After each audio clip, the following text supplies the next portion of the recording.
Hello, welcome back to another video. If you're new here, my name is Antonia. Today we are here because we're going to be doing our August TBR. I've also brought me iPad so that we can have a little look so I can get our book descriptions up. But yeah, we've got loads on here to go from, but anything that we pull out the jar, we will go through. I wasn't very good with, well I was, I've read most of the books from July's TBR, but this one I'm going to try and stick to a lot more. I am currently halfway through a 10-book series, the Betrothed series. It's like a dark mafia romance. I'm hoping, I mean, I'm still obviously in July when I'm filming this, so I'm hoping that I've read like a couple more. I did want to try and finish the series this month, but I'm just not like really enjoying it. Like, so it's a real struggle to get through. I am enjoying it partially, like, some of them I'm giving 5 stars to and then some of them I'm giving 3 stars to, so it's like a really mixed kettle of fish. But yeah, we'll see what we get going. Anyway, let's get our first book. Let me stop the ramble. So straight away we've got our first one out of the jar, which is gonna, oh, I'm so excited to read this. It is Fangirl Down by Tessa Bailey. This is a recent purchase. I think I only bought this last month. This is actually signed by Tessa as well. I will show you. There it is. It is a signed edition that I got from Waterstones. I am so excited to read this, honestly. Like, I will read the back, like the blurb.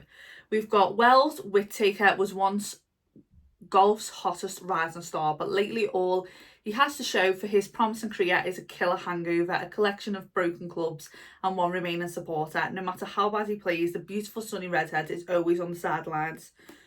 Josephine Doyle believed in the gorgeous grumpy golfer even when he didn't believe in himself, yet and after he throws in the towel, she begins to wonder if her faith was misplaced. Then a determined Wells shows up at her door with a wild proposal. Together spending days on the green and nights in neighbouring hotel rooms, sparks fly. Before long they're inseparable. Wells starts winning again and Josephine is surprised to find a sweet, thoughtful guy underneath his gruff, growly exterior. But Wells is technically her boss and an athlete falling for this fangirl would be ridiculous, right? That sounds so good. Like, I'm so excited to read it. If you don't know, as embarrassing as I'm a massive, someone I've got like a massive crush on, I'm like a fangirl for them. So I don't know whether I'm just trying to manifest this through reading this book. But I'm so excited because it gives me like some vibes of it being like a golfer. Like, I don't know whether they're playing somewhere. I have no idea when it comes to golf, but I feel like, I don't know, it just gives some vibes. So I'm really excited. So this is our first book for August. Then, oh Jesus Christ, I actually haven't decided how many I want to go through. So we've actually got 4 out the jar here, so we may as well just do all of these and see how we get on. So the first one we've got, oh, Same Time Next Year, Tessa Bailey. When have I got that? I'm assuming it's on Kindle Unlimited for me to have it in here. Same Time Next Year. Yeah, I'm clearly obsessed with Tessa Bailey. I didn't even realise I had 2 with Tessa Bailey, and then I've never even read any of her books. It'll be the first time I'm reading, so hopefully we enjoy that. From New York Times bestselling author Tessa Bailey comes a steamy novella full of hope and humour, tracking a couple's fake marriage for a year after the wild New Year's Eve. When they first say I do, adored by all, Britta is an ambitious waitress working at Sluggers. The popular bar holds a special place in her heart and is a regular hangout for the Bridgeport Bandits, the local hockey club. Oh, so we're getting, she loves her athlete romance.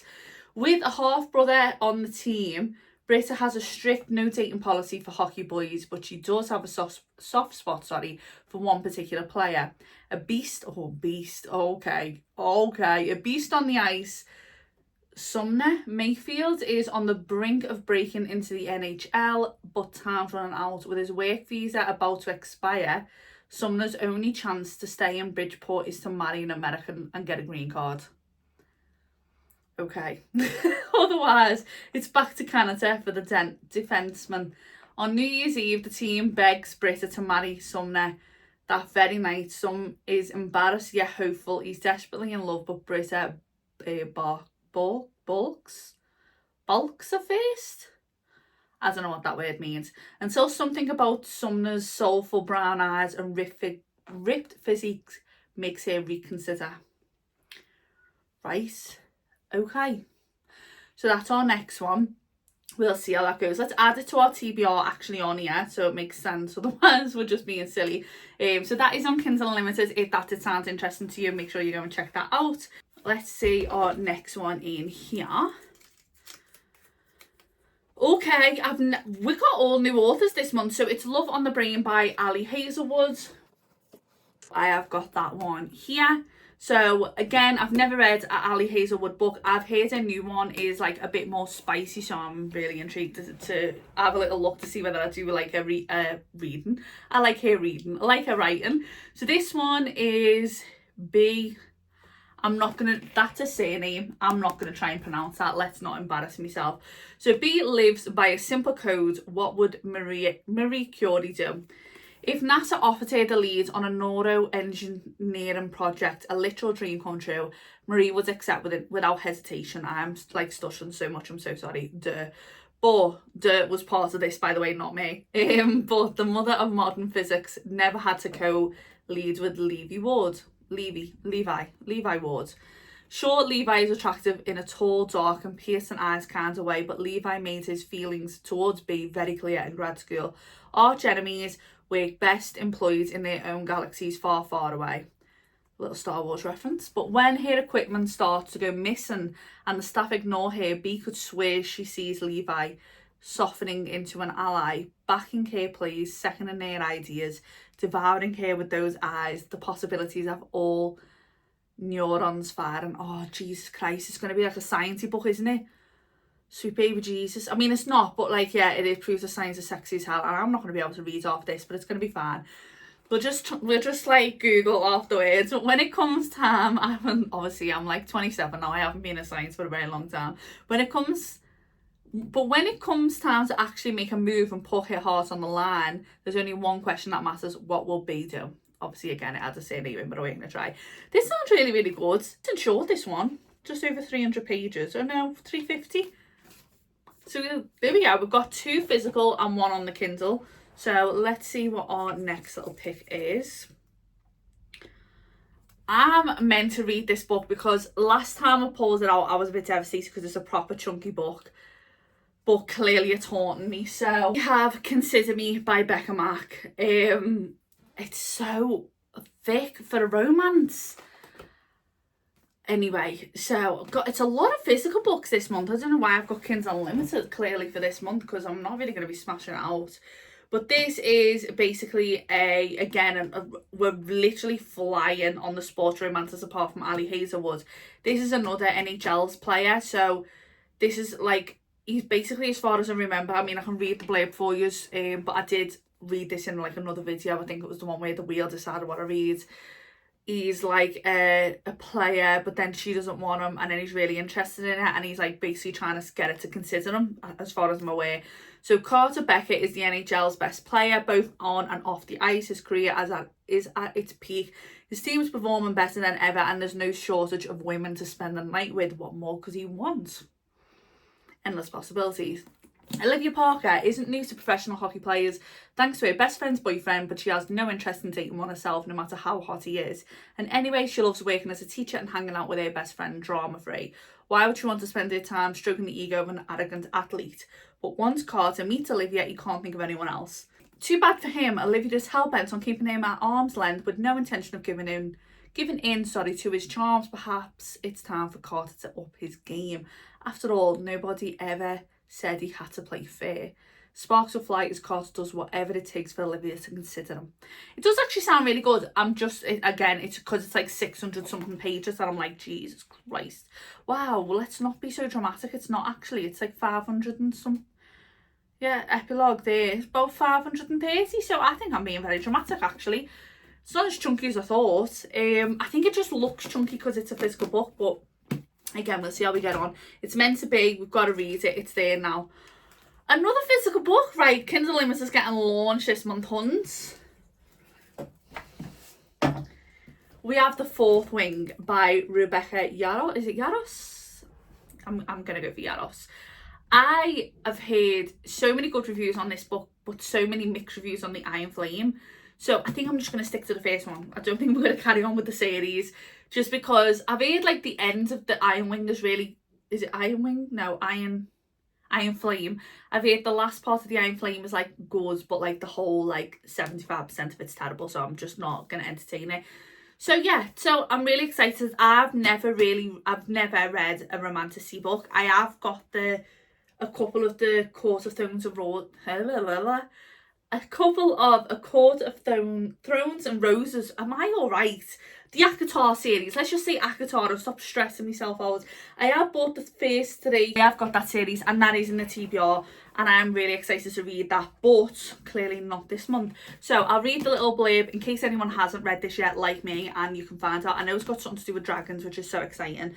So friends, enemy. I feel like this would have been better though. I might try and read this towards the end of the month so it slips into September, because this just gives me like September, October vibes. Like, do you know what I mean? When you can start getting cozy and getting like darker nights, you can read about dragons. Like, wow, I feel like that is just going to be so good. So I might put this towards the end, but I definitely will pick it up. I just can't believe how many physical books we've got to read this month. That's crazy. So friends, enemies, lovers, everyone has an agenda.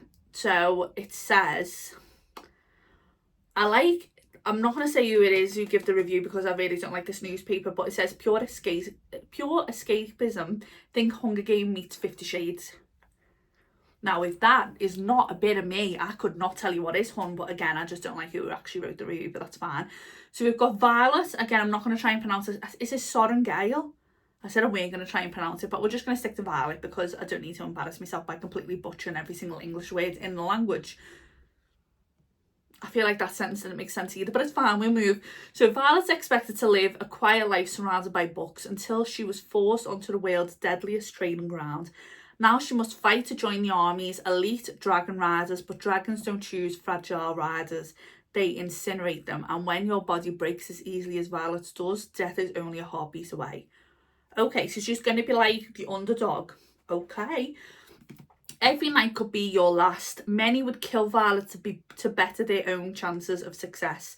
The rest would kill her simply because of her last name, including the ruthless sweet baby Jesus. How'd you say his name? Exaden?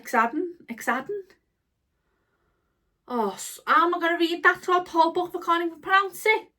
Anyway, clearly the male fella who I can't say his name, her family's greatest enemy. With the odds stacked against her, Violet must use every edge her wits. Every edge her wits can give her. If I finish the sentence, it would have made sense. Just to see the next sunrise, because once you enter Basquith War College, there are only 2 ways out: graduate or die. I thought The Love on the Brain was going to be a challenging read, but this seems like I am not going to be able to string a sentence, but we'll see how we get on. It looks really good. I'm really excited to read it. Like, I am. It's just that I'm thick. Like, me and English language, just not very good, which is ironic. But I think, do you know what? I mean, we've only got 4 or 5, it's only 5 books, but they're a bit chunky, them aren't. I mean, am I being dramatic? Thinking that they're chunky. And then what was the other one that we had to read? There was another Tessa Bailey one. I don't know how many many pages in that, but that might be like a banger, you know. Do you think? I don't know. Do we do one more? No, 5. I like 5. Do you know what? I know loads of people pick out like 8 to 10 books, but I'm just going to stick with 5, you know. I'm not even going to feel pressured. I'm not doing it. I'm not. So, they are our books. Oh, I don't know where the fuck I'm putting them. But I was like running around like trying to pick a place that I want to put them. They are our books for August. So I'm really, as I said, I'm so excited. Like, so many of them, as I said, they're all my TBR, so I do really want to read them. Apart from clearly, thought it was the one that I didn't have a clue it existed. Same time next year. It's like, who was this? I think that was one of the very first books I ever downloaded on Kindle Unlimited. Not that you needed to know that, but I think it was. So yeah, clearly forgot that existed. So they are our books. Please let me know in the comments down below whether you've read them. Also let me know what you're going to be reading for this month, because I'm really excited. I'm going to try and read. I don't read 2 at a time because I feel like it'll stress me out. But as I said, I'm really silly and I really like to keep my streak on my Kindle. So I reckon I'm going to carry on the Wife series as well as this, but maybe read these in the day, because that's the only thing that annoys me when it's a physical book, is I can turn the light off and read in the dark on the Kindle. Obviously I can't with these, so we'll see. But I'm excited, you know. I'm excited. We've got a lot of athlete romances, so, and I don't think I've dabbled in them before. I don't think. Normally it's like a drug dealer, you know what I mean, but not a hockey player. So Unless bull riding counts, I don't know, maybe Chestnut Springs can save me there and not make me look like all I read is naughty books. But yeah, nah, I love them. I love them. So yeah, I hope you hit the subscribe button. I love doing like videos like these. We've got plenty more book videos to come up. The next video will be our July wrap up, so I'll be talking about all the fabulous books that I read this month. I know I gave you a sneak preview earlier talking about the Betrothed series, but you'll get me full detail sort of about that. So yeah, again, please subscribe. We're nearly at 1,000 and that's definitely what I want to hit. And yeah, I really hope you enjoyed today's video. Hope to see you soon. For now, bye bye.